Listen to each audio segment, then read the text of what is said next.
क्या कर सकते भाई, वो शौक है उनका।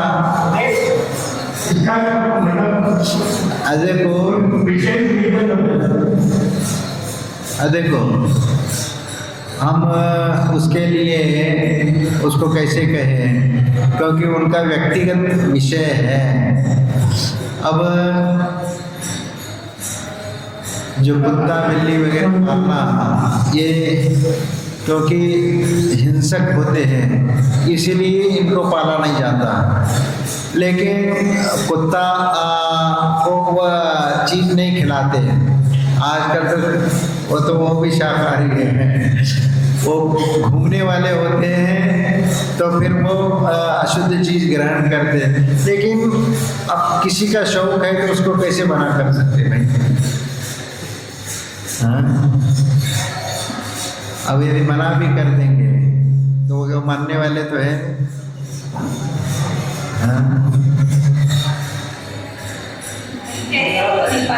हाँ, देखो ऐसा कुछ नहीं, सुरक्षा की दृष्टि से भी कुछ लोग पालते हैं, क्योंकि एकल परिवार हैं। अब यदि कोई अचानक आ गया तो कम से कम सजगता के लाने कुत्ते पालते हैं। अब हर जगह उसको एकांत दृष्टि से नहीं दे सकते ना। अरे उससे कोई नहीं, देने में क्या है उसमें, तो उससे क्या लेना देना। हर यदि वो यदि पाल रहे तो अपने शौक से क्या देखो अभक्ष खिलाते थोड़ी है। और वो हाँ क्या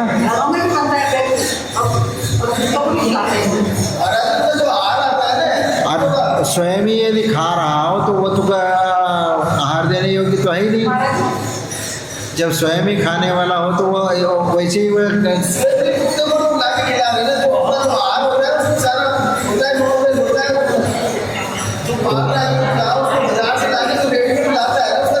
देखो वो ला करके खिलाते हैं या नहीं खिलाते हैं, आप जा करके देखा है? हाँ, देखो किसी के ऊपर बोलने पर विश्वास मत करो। तुम प्रत्यक्ष जा करके उनसे पूछो तुम इस प्रकार की चीज़ें खिलाते हो क्या? हाँ, देखो कई ऐसे हैं कि वह चीज़ नहीं खिलाते और वह जो घर में बनता है वही उसको खिलाते हैं। दूध रोटी खिलाएंगे नहीं है तो कुछ तो दूध के ये बना करके दलिया बना करके वो खिलाएंगे। ये कोई ज़रूरी नहीं कि उसको सब गलत चीज़ें खिलाते हो, क्योंकि वो तो महंगी चीज़ आती है, उससे ज़्यादा महंगी होती है। उसके अपेक्षा से ये बना करके खिलाने में उनको सस्ता है। घर के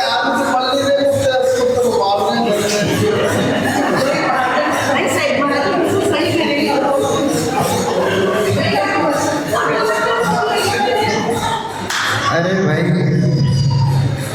जो कोई आध्यात्मिक प्रश्न पूछ लो उसमें सार है, ये इनमें कोई सार नहीं है। ये तो व्यक्तिगत सब्जेक्ट है, उसमें कोई ये नहीं है।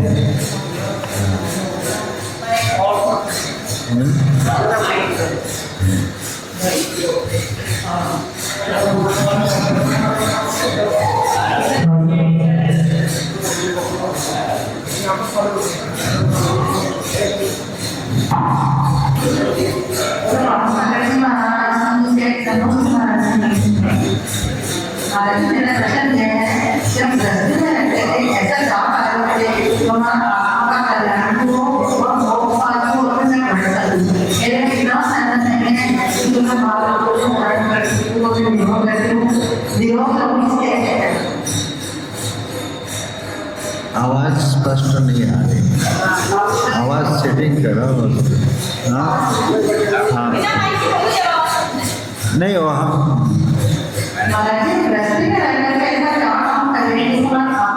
आत्मा का कल्याण भी कर सके और मोक्ष मार्ग में भी बढ़ सके। इतना सहन है जो ये महाभारत को वर्णन करते हैं। देखो यही तो बात तो कहा है शास्त्रों में कि गृहस्थ अपने 6 आवश्यक क्रियाओं का पालन करता हुआ अपना गृहस्थ जीवन का निर्वाह कर सकता है, और इसके उपरांत यथाशक्ति व्रत नियम आदि पालन करके और पूजा पाठ करते हुए अपना जीवन व्यतीत कर सकता है। तो ये गृहस्थ के धर्म जो बताया है उसको आप अच्छे ढंग से पालन करिए। आपका घर में भी अच्छे विचार और आचार यदि है तो मोक्ष मार्ग की ओर ही है। हाँ, मैंने हम लोग को दे रखे हैं महाराज, आगे इनको कैसे बढ़ा ऐसा आदेश दीजिए। बढ़ाना देखो स्वयं के इसके ऊपर निर्भर करता है कि हम उसका निर्वहन कितना कर सकते हैं, क्योंकि परिस्थिति के अनुसार आपको देखना है हमें आगे बढ़ना है तो किस रूप में बढ़ना है, या उसी जगह पर रह करके हमें ये करना है। तो उस ढंग से यदि करना है तो पहला ये देख लीजिए, यदि कोई प्रतिभा लेने की भावना है या और आगे बढ़ना है या आरिका बनना है तो वो भाव आपको निर्धारण पहले से करना पड़ेगा। समाधि मरण हो महाराज, समाधि मरण हो तो ठीक है, समाधि मरण करने के लिए आपको सत्संग में जाना पड़ेगा और उसके साधु संतों के इसमें रह करके कुछ समाधि के लाने जो तैयारी करनी होती है तो वह तैयारी वहाँ करनी पड़ेगी, क्योंकि समाधि की तैयारी घर बैठे नहीं हो सकती। उसके लिए भी शास्त्रों में कहा है आहार पानी के ऊपर कैसे कंट्रोल करना होता है, कैसे आहार पानी में कम करते हुए जाना होता है, और ज़्यादा जो जिन चीज़ों के प्रति हमारा ये है उनके प्रति हमारा लगाव भी कम हो, क्योंकि चटक मटक खाने की जिनको आदत होती है वो पहला छोड़ना चाहिए। महाराज जी जैसे कोई जीव मतलब अपने माला का नियम लिया, इतने टाइम तक माला फेरे और यदि कदाचित उसका मरण उस टाइम हो जाए तो क्या वो समाधि के अंदर आता है? यदि माला फेरते हुए यदि मान लीजिए जैसे आहार कर लिया, भोजन कर लिया, भोजन के बाद यदि आप संकल्प लेते हैं कि अब दोबारा भोजन करने के टाइम तक मैं किसी प्रकार का, चारों प्रकार का आहार ग्रहण नहीं करेंगे या कुछ भी नहीं करेंगे, मुंह में डालेंगे नहीं, संकल्प करता है और उसके बीच में यदि वह मरण को प्राप्त होता है तो सद्गति को ही प्राप्त होगा, क्योंकि उसका संकल्प के भीतर वो मरण को प्राप्त हुआ। जैसे यदि मान लीजिए आप सोते समय शाम को सोने के पहले आप यदि संकल्प कर लेते हैं कि सुबह उठने तक या एक सुबह यदि 7-8 बजे तक जो भी आपका नाश्ता पानी या भोजन नहीं करना है, तब तक आप संकल्प ले सकते हैं कि मैं सुबह इतने समय तक मैं चारों प्रकार का आहार पानी का त्याग करके 9 बार नमोकार मंत्र बोल करके वह यदि विश्राम करता है और रात्रि के 12-1 बजे भूकंप आ गया और छत टूट करके गिर गया, तो यदि उसमें यदि मरण हो जाता है तो वह समाधि मानी जाएगी, सल्लेख नहीं मानी जाएगी, क्योंकि वह नियम पूर्वक ये होता है। वैसे साधु का जीवन भी एक संलेखना ही चल रही है, साधना, क्योंकि समाधि की तैयारी चल रही है। एक बार आहार कर ले, संकल्प ले लेते, दूसरे दिन 9 बजे तक हम किसी प्रकार का आहार पाने प्रत्याख्यान ले लेते उसका, कि उसके बीच में कुछ हो गया तो भी वह समाधि मानी जाती है, क्योंकि सुबह 9 बजे तक का संकल्प है, इसलिए संकल्प महत्वपूर्ण होता है। महाराज जी जैसे मेरे नियम में 4 प्रकार के अर्घ्य त्याग है रात्रि के, तो उसमें भी है ना जो फिर रोज लेने पड़ते हैं या मतलब परमानेंट है वो? परमानेंट है तो आप एक बार में ले लिया तो आजीवन हो गया, तो फिर उसमें कोई ये नहीं, लेकिन आप नियम पूर्वक लेना चाहते हैं तो रोज लेना पड़ेगा। नहीं आजीवन है मेरे। हाँ, लेकिन फिर देखो आजीवन भी है, लेकिन सोते समय आपको 9 बार जाप तो करनी पड़ेगी या एक माला फेरना पड़ेगा ना, तो वो तो करके सोना तो पड़ेगा उतना। शाम से सुबह 8 तक के त्याग। आपने संकल्प ले लिया कि 9 बजे से सुबह 7 बजे तक का त्याग एक बार भगवान के सामने कर लिया, क्योंकि इतने बजे तक का समय का त्याग करना है, आपने तो कर लिया।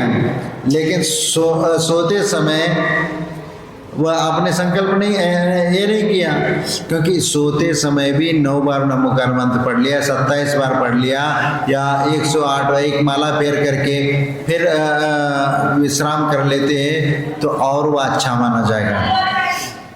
वही तो महाराज जी दोबारा रोज करना पड़ेगा रात को सोते टाइम। हाँ, सोते समय देखो इसका कई बार दुस्वप्नों से बचने का भी ये एक ये होता है, क्योंकि दुस्वप्नों से बचने के लिए हम जाप आदि अनुष्ठान वगैरह करते, किसी भी भगवान का जाप कर लेते हैं, तो इसलिए सोने में सोते के पहले अब सोना है तो उसके पहले हम नमोकार मंत्र का यदि जाप करके हम विश्राम करते हैं तो कोई भी क्षुद्र जीव या क्षुद्र जंतु आपको परेशान करने के लिए उस एरिया में नहीं आएंगे। हाँ, क्योंकि आपने संकल्प ले लिया कि सुबह तक का, और आपने विश्राम कर लिया, तो फिर अनिष्ट पहुंचाने वाले वह शक्तियाँ तुम्हारे तक नहीं आएंगी। वैसे तो महाराज जी का इनको 10 साल हो गए रात्रि में चारों प्रकार के आरती त्याग, पर उसमें महाराज जी ने बीमारी की और बाहर की छूट ले रखी थी कि रात्रि में कभी पानी पीना पड़ जाए, तो उसमें फिर कभी पीना वो आ जाए तो दोष लगेगा क्या? अब संकल्प आपने जैसा लिया है तो उस अनुसार ही माना जाएगा उसको। यदि आपने सिर्फ 2 महीने 4 महीने 6 महीने का त्याग किया है, नहीं महाराज आजीवन, नहीं आजीवन किया है तो आजीवन ही माना जाएगा। बस उसमें ये छूट ले रखी है मैंने कि बीमारी और हाँ कभी हो जाए। ठीक है, और तुम्हें कोई है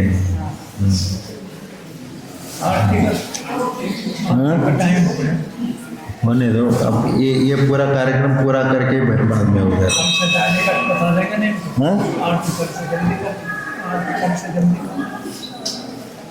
वो 7 बजे का टाइम है, इसलिए 7 नहीं, अब अपनी एक करके सीधा आरती करके छुट्टी। तो कितना समय देना चाहिए धर्म के लिए?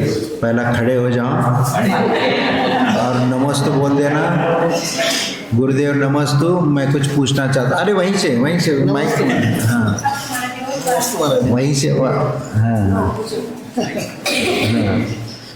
खड़े हो जाओ। महाराज जी, प्रतिदिन एक श्रावक को, गृहस्थी को धर्म कार्य के लिए कितना समय निकालना चाहिए? जैसे पूजा पाठ, अभिषेक, ये सभी सम्मिलित तो उसमें तो निकालना ही चाहिए। कितना टोटल 24 घंटे में से कितना समय? कितना, अब उसके ऊपर निर्भर करता है कि कितना समय निकालना है। और कुछ ऐसे भी होते 5 मिनट आते नहीं, नमोकार मंत्र पढ़ ले, 5 पुंज चढ़ा दिया, बस माथा टेक दिया, चल दिए। परमानेंट भी निकाल सकते हैं। हाँ, नहीं है तो आप एक पूजा करना चाहते हो तो एक पूजा कर लो, 10 पूजा करना है तो 10 पूजा कर लेना। भगवान थोड़ी मना करते भक्ति करने के लिए, तो तुम्हारे ऊपर निर्भर करता है कि तुम कितने अच्छे अंतरंग भावना से आप भगवान की भक्ति करते हो, उसके ऊपर निहित है। कि सिर्फ आप घंटों तक पूजा करने से भी नहीं, लेकिन उसके साथ आपकी भावना जुड़ी होना चाहिए, तो वो महत्वपूर्ण है।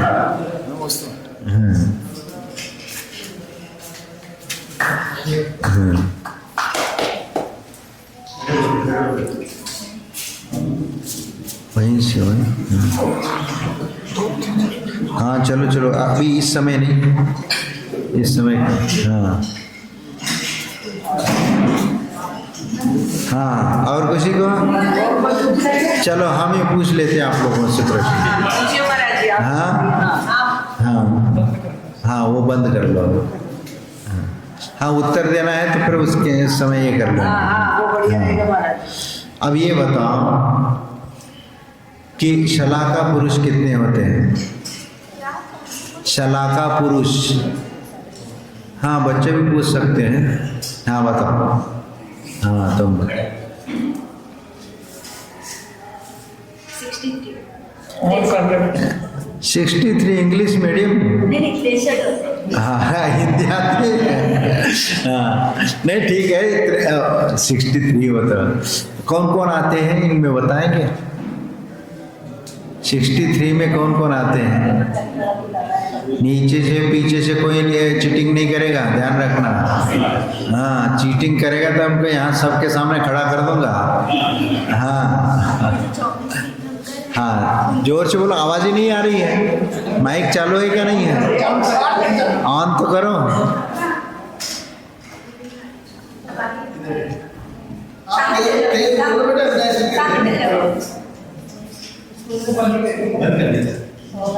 चालू है? हाँ चलो ठीक है। जो अपने तीर्थंकर 34 तीर्थंकर है उनके माता नहीं। शलाका पुरुष में कौन कौन आते हैं? हाँ कौन बताएंगे? हाँ चलो माइक ठीक है क्या चल रहा है? आवाज थोड़ा सा कम करो उसको उसका।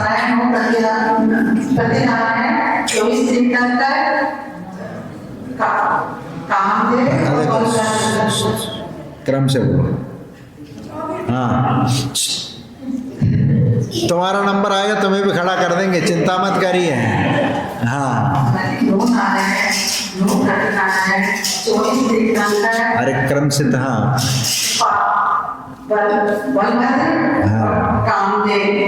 कामदेव के शलाका पुरुष में आते हैं। चलो गिन लो कितने होते देख ले।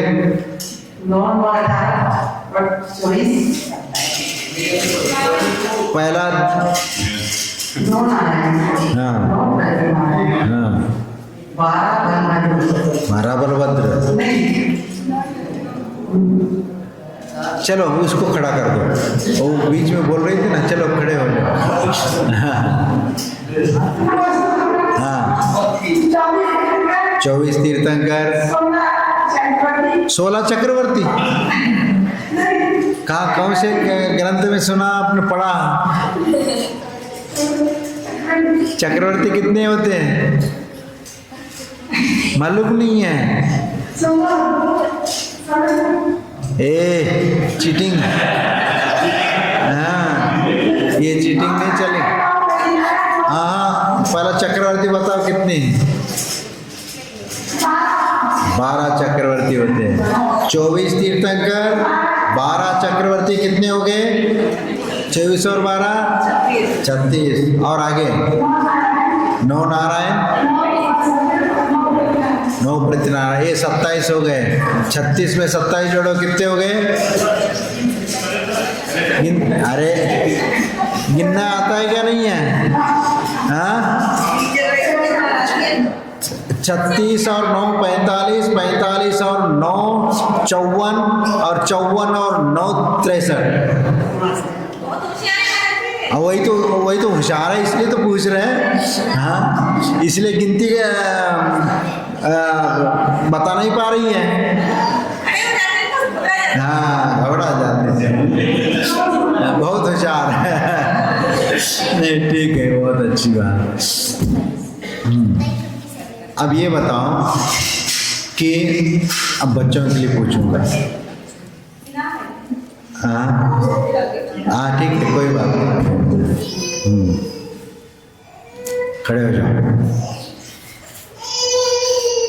यहाँ पाठशाला चलती है? क्या क्या पढ़े हो? 24 तीर्थंकर। हाँ छड़ाला में पढ़े हो? कोई बच्चा नहीं आता महाराज जी, 1 साल से तो बहुत बेकार पाठ कर रही है। अच्छा और बोल रहे कि पाठशाला चलती है? कभी कोई साथ में कभी भूले भटके जैसे शिविर लगाता ना तब आए। हाँ तो हाँ साल भर चल रही है, कागज में चल रही है। ठीक ठीक। हाँ तो ये बताओ कि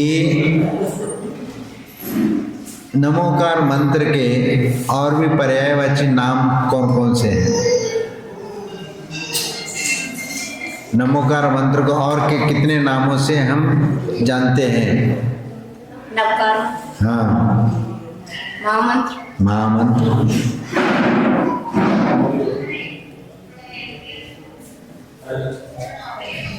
चलो तुम बताओ। हाँ माइक का है, माइक दे दो हमको।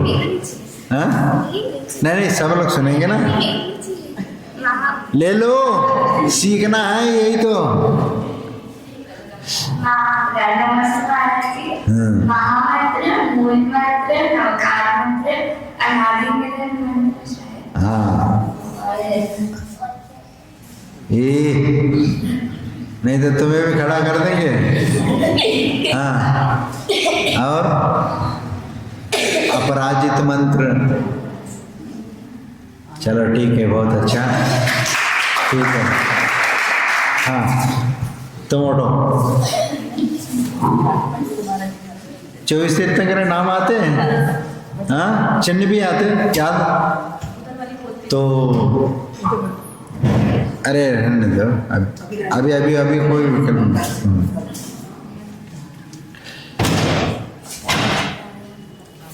चौथे तीर्थंकर कौन से हैं? चौथे नंबर के, 4th नंबर के। अब इंग्लिश में बोलना पड़ा। 4th नंबर के भगवान कौन से हैं?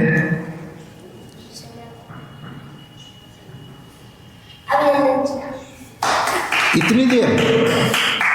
जब 24 याद है तो झट के फट आना चाहिए। और चिन्ह बंदर। और 12वें तीर्थंकर का भगवान। अच्छा, और चिन्ह? हाँ, चिन्ह याद नहीं है? ऐसे याद करना नहीं, उनको क्रम से पढ़ना पड़ेगा। ये क्रम से, इसीलिए हम उल्टा पूछ रहे हैं उनको। गेंडा का चिन्ह? हाँ, गेंडा का है?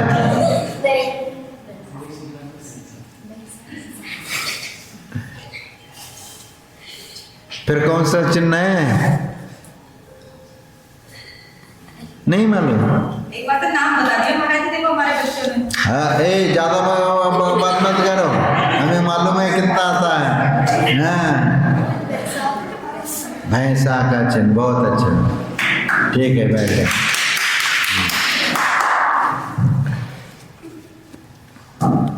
हुंडा सर्पणी काल दोष के कारण ऐसे कौन सी अनहोनी घटना होती है?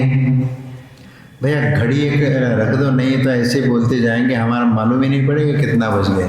और नहीं है तो सामने दीवार पे रखना चाहिए, और या इधर पीछे पीठ, अच्छा वहाँ मोड़ करके देखेंगे क्या?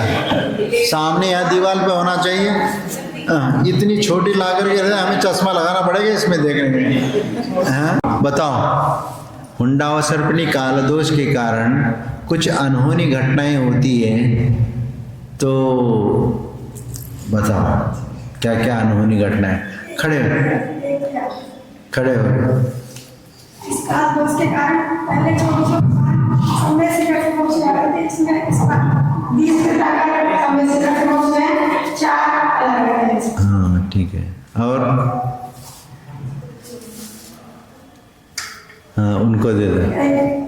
अयोध्या में शिविर के तरफ मिलान चल रहे हैं। ये इस काल के कारण वहाँ से 5 ही तीर्थंकर का जन्म हुआ है, बाकी पूरे इंडिया में अलग-अलग जगह से। ठीक है, बहुत अच्छा, उनको भी दे दो। हाँ माइक तीर्थंकर बाल ब्रह्मचारी नहीं होते, पर हुंडा सर्पणी दोष के कारण हमारे 5 तीर्थंकर बाल ब्रह्मचारी, बहुत अच्छा। और भी बहुत सारे हैं, एक ही दो ही नहीं है। कमट का सर्वोच्च भगवान पर वरना तीर्थंकर पे हाँ नहीं होते। तीर्थंकरों के ऊपर उपसर्ग नहीं होते, लेकिन हुंडावसर्पणी काल दोष से पार्श्वनाथ के ऊपर, सुपार्श्वनाथ के ऊपर और महावीर भगवान के ऊपर उपसर्ग हुए हैं। महाराज जी तीर्थंकर के पुत्रियों का जन्म होता है। हाँ, तीर्थंकरों को पुत्रियों का जन्म नहीं होता, लेकिन हुंडावसर्पणी काल दोष से आदिनाथ भगवान को पुत्रियां भी हुई। और चौथे काल से पहले मोक्ष चले गए ना, तीसरे काल में। अच्छा, कौन गए? आदिनाथ स्वामी के पहले। आदिनाथ के पहले? आदिनाथ भगवान से पहले अनंतवीर्य जो चले गए। हाँ मोक्ष से है ना। हाँ, ये तो मोक्ष से है ना। आप बताना क्या चाह रहे हैं, मैं समझ रहा हूँ, लेकिन उसको इस ढंग से बताओ कि एक बात है कि तीर्थंकर के पहले कोई भी मोक्ष नहीं जाता, लेकिन आदिनाथ भगवान के पहले कौन कौन मोक्ष चले गए? नीचे बैठ करके क्यों? अनंतवीर्य जी और बाहुबली जी। अनंतवीर्य और बाहुबली, ये दो मोक्ष को प्राप्त हुए। वैसे मोक्ष की परंपरा तीर्थंकरों से शुरुआत होती है, लेकिन यहाँ पर हुंडावसर्पणी काल दोष के कारण अनंतवीर ये सबसे पहले प्रथम मोक्ष को प्राप्त किए, और उसके बाद बाहुबली ये मोक्ष चले गए, ये हुंडावसर्पणी काल दोष के कारण। और हुंडावसर्पिणी काल दोष से चक्रवर्ती का अपमान, ये भी है। और इसके अलावा और भी है बहुत सारे, जितना ढूंढोगे उतने आपका निकलते जाएंगे। और दूसरे भगवान के कर्म करवा रहे हैं आजकल, ये भी उल्टा करने निकाल रहे हो। क्या कलश कर रहे हैं? भगवान के कर्म दूसरे भी करवाते हैं ना सब, कई जगह। क्या महाराज जी कह रहे हैं महिलाओं से अभिषेक करवाते हैं, कई मंदिरों में अभिषेक करवाते हैं तो कई मंदिरों में। ये पंचम का कलयुग है, वह तो चतुर्थ काल में घटनाएं होती है हुंडावसर्पणी काल की, ये पंचम काल में नहीं होता। हो गए हुंडावसर्पणी काल दोष से शलाका पुरुष इस बार कितने हुए? नीचे बैठ करके खड़े होके बोलो, कम हुए तो कितने कम हुए ये भी बताओ। हाँ, भगवान शांतिनाथ कितने कम हुए ये बताओ। आपने बोला ना कम हुए, 63 शलाका पुरुष होते हैं, लेकिन हुंडावसर्पणी काल दोष से कम हुए। कम हुए तो कितने कम हुए? कितने रह गए? कितने हुए? हाँ, 3 कम। कौन बताएगा? हुंडावसर्पणी काल दोष के कारण कितने शलाका पुरुष हुए है मालूम किसी को? चलो, 57 शलाका पुरुष हुए इस बार। महाराज 57 कैसे? सब तो 63 ही हुए।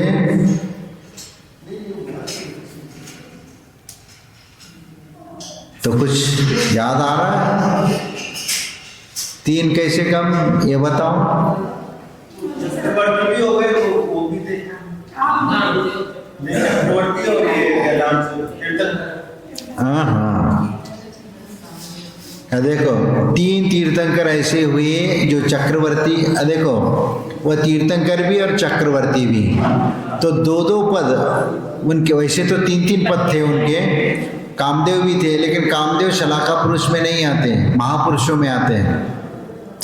इसलिए 2-2 पद तीर्थंकर और चक्रवर्ती, इनमें से इन दोनों पदों को धारण करने वाला व्यक्ति एक ही था, इसीलिए उसकी एक गिनती होगी।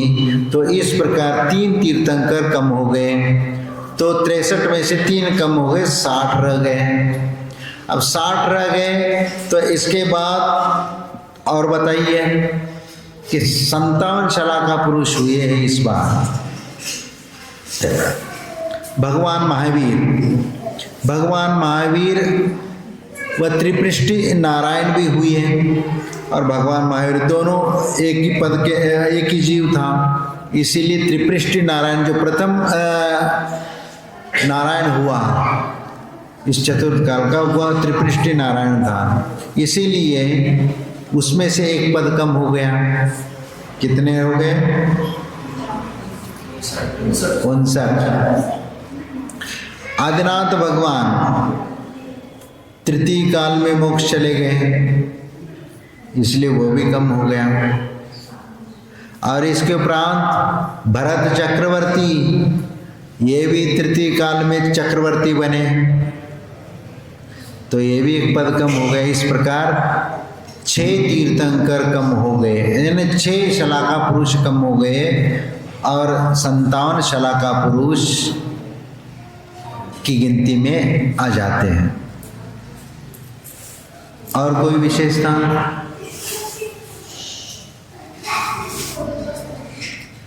हुंडावसर्पणी काल दोष से और भी बहुत सारी चीजें है, काल दोष से निर्माण होती है।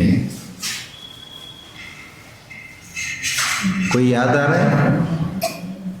हुंडावसर्पणी काल दोष से अनहोनी घटनाएं होती है।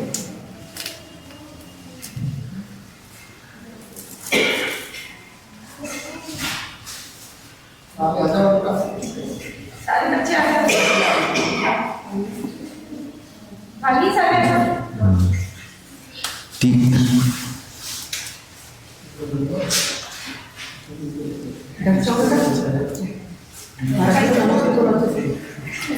चक्रवर्ती का अपमान, बाहुबली के द्वारा भरत चक्रवर्ती का अपमान, ये हुंडावसर्पणी का काल दोष के कारण है। और इसके अलावा भी बहुत सारे ऐसे कारण हैं कि हुंडावसर्पणी काल दोष से बहुत सारे ऐसे घटनाएं हुई जिनको हम कल्पना भी नहीं कर सकते हैं, क्योंकि कई बार आता है कि हाँ अरे ये भी ऐसे शलाका पुरुषों के अलावा भी महापुरुष भी होते हैं। वैसे महापुरुषों में शलाका पुरुष की गिनती होती है, लेकिन महापुरुष भी होते हैं आगे भविष्य में, वो भी मोक्ष जाने वाले होते हैं महापुरुष। तो ऐसे कितने महापुरुष हैं? महापुरुषों की गिनती कितने होती है? महापुरुष कितने हुए हैं?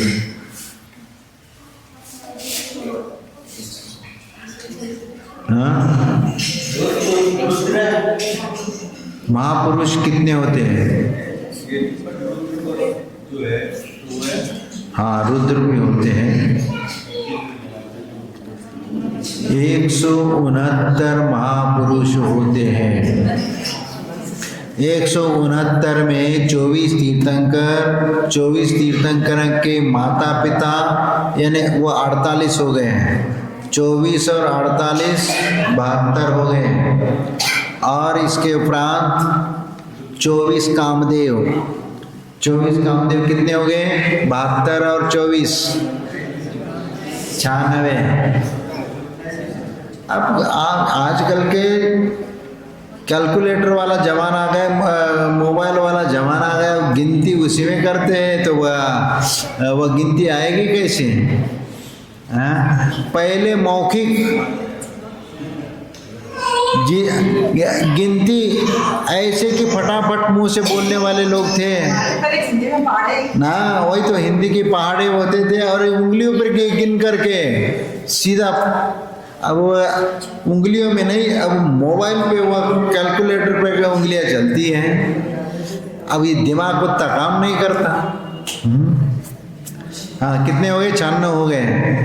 फिर उसमें और जोड़ लीजिए, 96 हो गए ना। तो 96 में 24 कामदेव भी हो गए।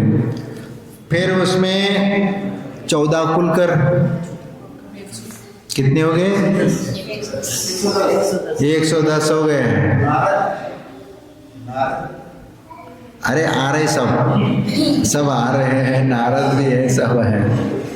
हाँ, 9 नारद उसमें 119 और 11 रुद्र 30 और 11 रुद्र और 9 नारायण, 9 प्रतिनारायण, 9 बलभद्र, 27। कितने हो गए? 57 हो गए। हाँ, 12 चक्रवर्ती, 12 चक्रवर्ती हो गए। इस प्रकार 169 तीर्थंकर होते हैं। हाँ, और ये देखो, हुंडा और सर्पणी कालदोष से धर्म का विच्छेद भी हुआ। कुछ तीर्थंकरों के काल में धर्म का विच्छेद हुआ। उसमें पुष्पदंत भगवान से लेकर शांतिनाथ भगवान तक के तीर्थंकरों के काल में धर्म का विच्छेद हुआ। तो धर्म का विच्छेद हुआ का मतलब क्या? धर्म का विच्छेद होने का मतलब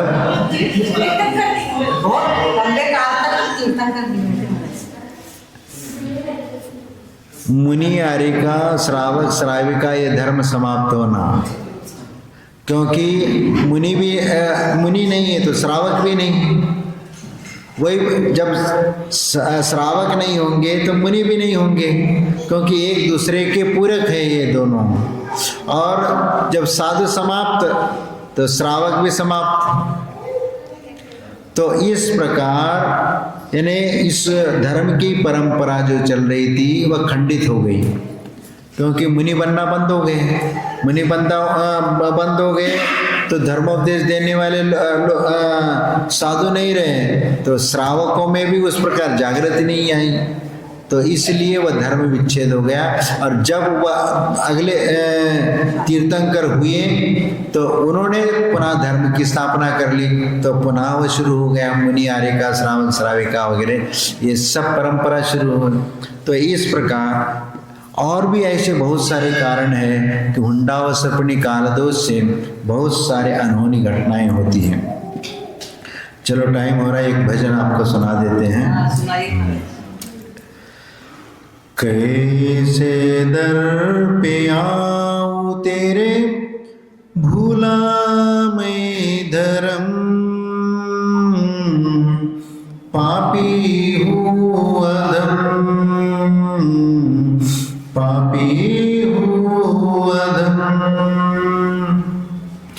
कैसे दर पे आऊं तेरे भूला मैं धर्म, पापी हूँ अधम, पापी हूँ अधम। पाप करते करते मेरी घबराई आत्म, पापी हूँ अधम, पापी हूँ अधम। जानता हूँ मैं सभी को कोई साथ न जाएगा, जानता हूँ मैं सभी को कोई साथ न जाएगा। महल अटारी सोना चांदी सब धरार जाएगा। धर्म किया मैंने जो साथ मेरे वो जाएगा, साथ मेरे वो जाएगा। डगमगा जाते हैं क्यों मेरे ये कदम, पापी हूँ अदम, पापी हूँ अदम। कैसे दर पे आऊं तेरे भूला मैं धर्म, पापी हूँ अदम, पापी हूँ अदम। पाप करते करते मेरी घबराई आत्म, पापी हूँ अदम, पापी हूँ अदम। तीर्ण को नर जन्म पाया, माया में क्यों फंस गया।